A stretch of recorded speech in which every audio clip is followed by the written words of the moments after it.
We're on a mission from God.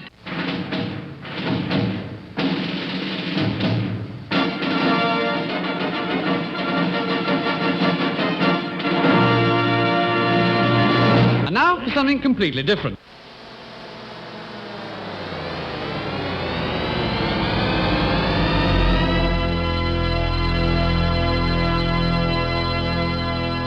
Let's get ready to rumble! Yeah, baby, yeah! Hello and welcome. This is Pastor Matt Youngblood Clark coming to you from Ascension Lutheran Church, where I serve as pastor in beautiful South St. Louis. And I am Pastor Jolly John Lekumsky.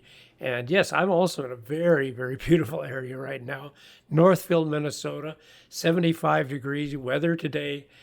This is the place to be in the summertime, trust me, Matt. Not bad, John. Yeah, it's 110 here in St. Louis. So, and of course, we have no idea what the temperature actually will be because we're recording this several weeks in advance. But it is the July 1st episode, so it could very well be 110 degrees. That's for sure. And 110% humidity to boot. So that's summer in St. Louis for you.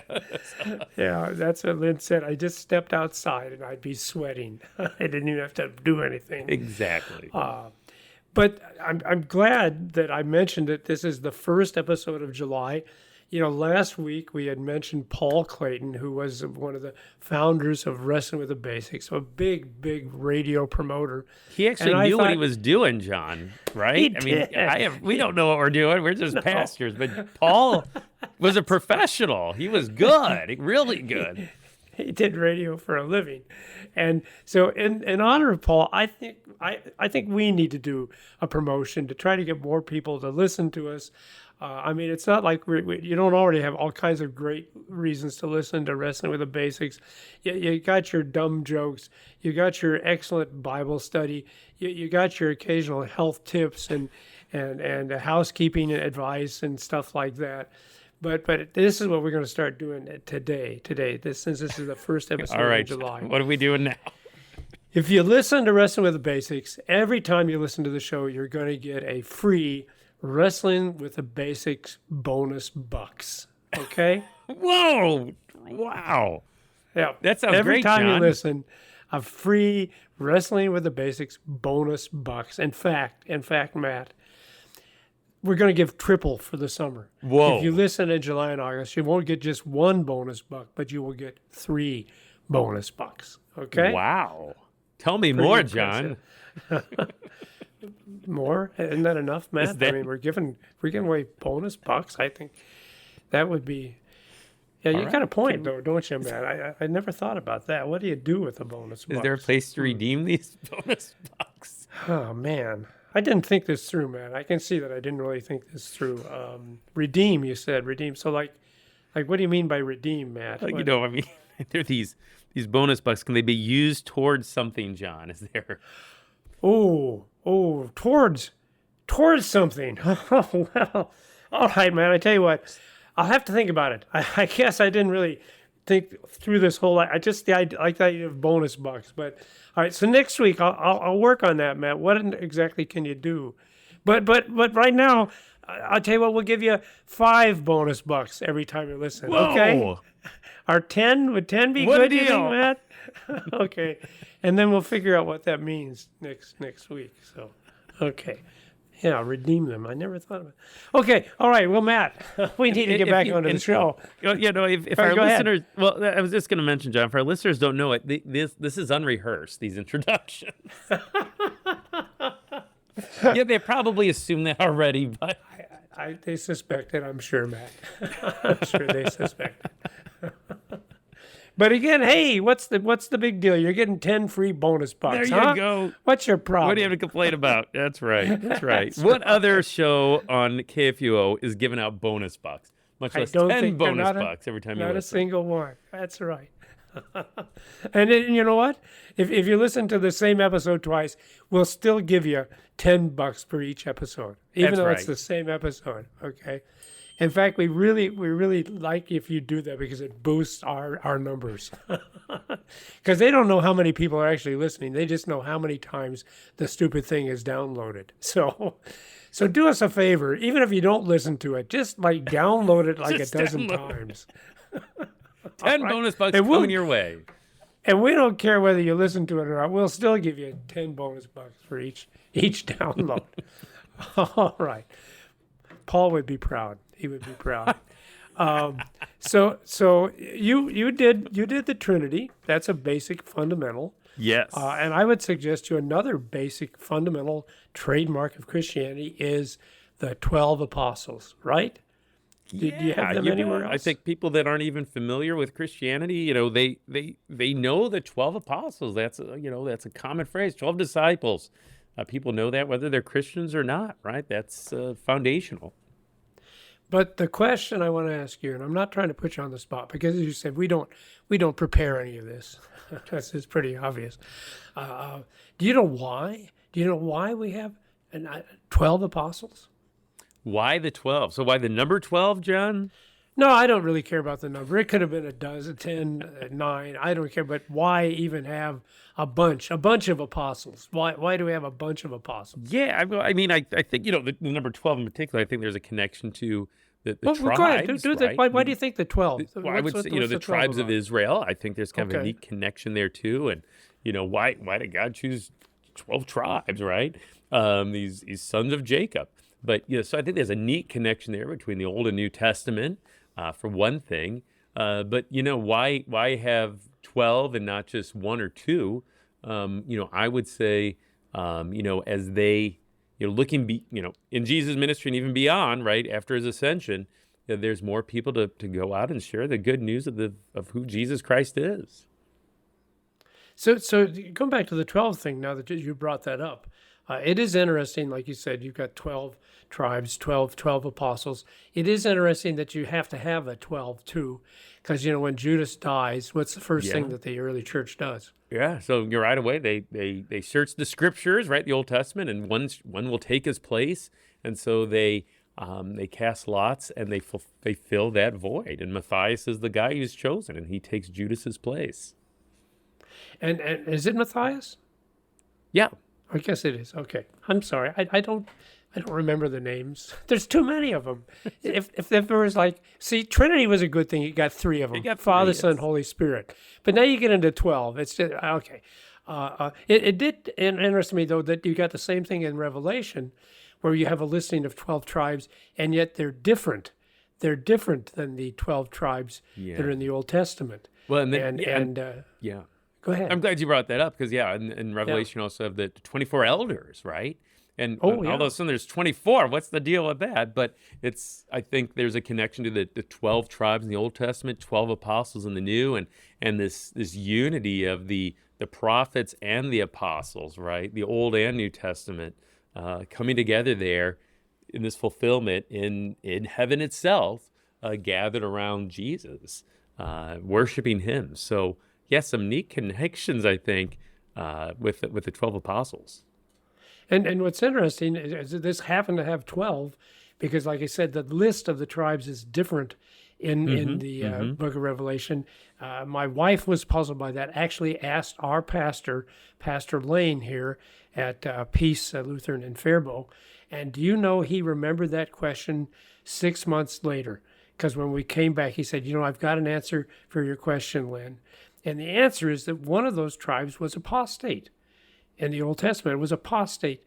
But see, you still had to fill it in. So they had to bring in another one of the grandchildren in this case to make sure you still had 12.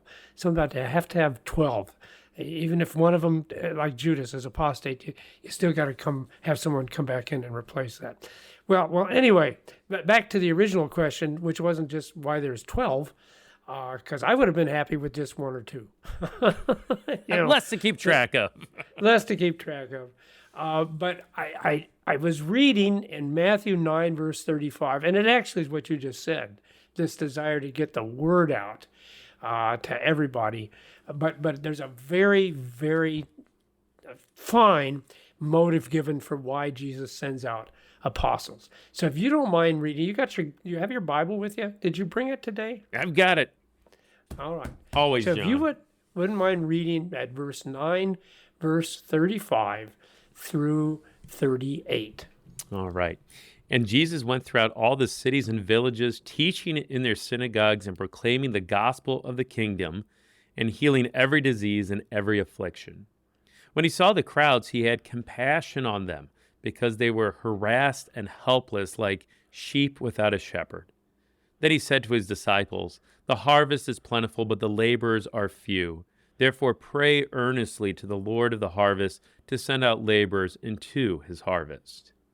So the reason we have these men being sent out is because Jesus has compassion. I'd never thought of it that way before. We just kind of think, well, that's what he does. He has these 12, and well, there's something about 12. You got 12 tribes. But the basic motive is because when he saw the crowds, he had compassion for them. One of my favorite words in the Bible, splagnidzomai. Oh, yeah. That's a cool sounding word, splagnidzomai. What do you know about splagnidzomai? You know anything about splagnidzomai? Yeah, about so that's a fun Greek word. Yeah. But yeah, it's translated compassion, but boy, really just kind of, you can almost, it's one of those words like an onomatopoeia, right? Where it kind of, it's a sound that, it's a word that sounds like something, and splagnidzomai, kind of sounds like your gut, it's coming out of your gut, and it's kind of this deep down out of your gut kind of compassion, pity for someone or something. So it's kind of this really down to the core compassion for someone. Yeah, I like that image, down to the core. Yeah, you're right. Actually, it is a reference to the guts, the splagnidzo. And as an illustration, right before we moved up to Northfield, we found my son, Josh, of all people, on the bathroom floor. He had injured his back, and he had a back spasm that was so painful he wasn't able to stand up on his own. And when I saw him, I felt splagnidzomai. I'm a pretty concerned guy. I am concerned about people, but there was something different about that need in that moment and that feeling in my gut for Josh and what can I do to help him and take care of him. And by the way, God was good to us. It doesn't always work out that way. A lot of times our illnesses and struggles last around for long, but we got him into urgent care, and they gave him some muscle relaxants and some anti-inflammatories, and by golly, within a couple of days, he was back up and around, and he's back to work and doing fine. But I thought it was just a great illustration of this feeling inside of us, and that's what Jesus has. It's what he had for the people in his day. It's what he has for the people of our day, harassed and helpless. The Greek word there for helpless actually means to be beat down, which it tickles me because we still have that imagery in our day, don't we, about the people that are beat down, have been beat down. Yeah. And when he sees that bothers him. And here's what I think is interesting. So what does he suggest is the response? Knowing that we have a God.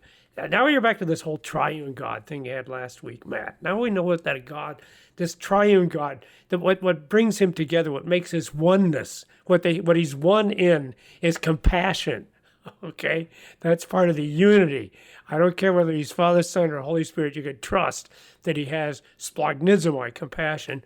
And what's he suggest then that we should do? What's he suggest we should do in verse 37? Yeah, so pray earnestly to the Lord of the harvest to send out laborers into the harvest field. Yeah, I would thank you for emphasizing the word earnestly there too. So not as merely some kind of perfunctory thing that we do, we can mark off our worship list. Okay, yeah, let's see, we got to read the Bible, got to preach, got to have don't forget, we got to, no, because he's got compassion. We would be fools if we didn't pray to him, because we know he has splagnidzomai, he has compassion on us. My son yelled out when I walked in the door, he said, "Dad." And that's the natural reaction of faith. Why wouldn't we call out to the God who has compassion upon us? And that brings us then to the next thing. And he answers those prayers. He answers those prayers. Maybe not immediately in all circumstances. Like I said, in the case of my son Josh, we were glad that it came in just a few days. we've got other medical issues going on, and those things might go on for months and even years. I don't know why sometimes he answers immediately. Sometimes he makes us be patient with, but I do know this much, that in his compassion, he's going to respond to our prayers. And that's why we have apostles. It's the answer to the prayer, isn't it? Send out the laborers into the harvest. And Jesus says, okay, that's what I'm going to do. Any other thoughts you have about those verses? And then let's move on to the actual apostles themselves. Yeah. Well, I mean, just the beauty of compassion. And here, who is Jesus having compassion on? He's going throughout the cities, the villages, teaching the synagogues, proclaiming the kingdom, healing the diseases. And when he sees the crowds in all these cities and villages, he has compassion on them because they're harassed and helpless like sheep without a shepherd. They're just confused. And I can't help but think that even some of the very people he's having compassion on are the people who were out to get him. Pharisees and Sadducees perhaps included as he does these travels. And yet, what's his reaction? What's his response? Compassion. And I think of our world today. There's a lot of people who are, just sort of harassed and helpless like sheep without a shepherd. They don't know, they don't know, what's right and wrong sometimes, it seems like. They certainly don't know they have a Savior who loves them and cares for them and has compassion on them. And so what's our response to that? Well, I hope it's Christ-like, that we too would have compassion so that they would know that great shepherd, Jesus Christ. The one who has compassion on them too, right? Yeah. So I think that the same response today, right? Compassion, prayer, that the Lord would raise up individuals to go and to work in the harvest field. And I really appreciate your emphasis on the fact that even on the people that would probably be shouting, crucify him, within the next few years, because as we go to the list of these who are his chosen ones, we'll see it's not a matter that they deserved it. In fact, we will see strikingly that some of them probably shouldn't have been. They wouldn't have been the people we would choose to be our representatives. But that's a comfort to us too.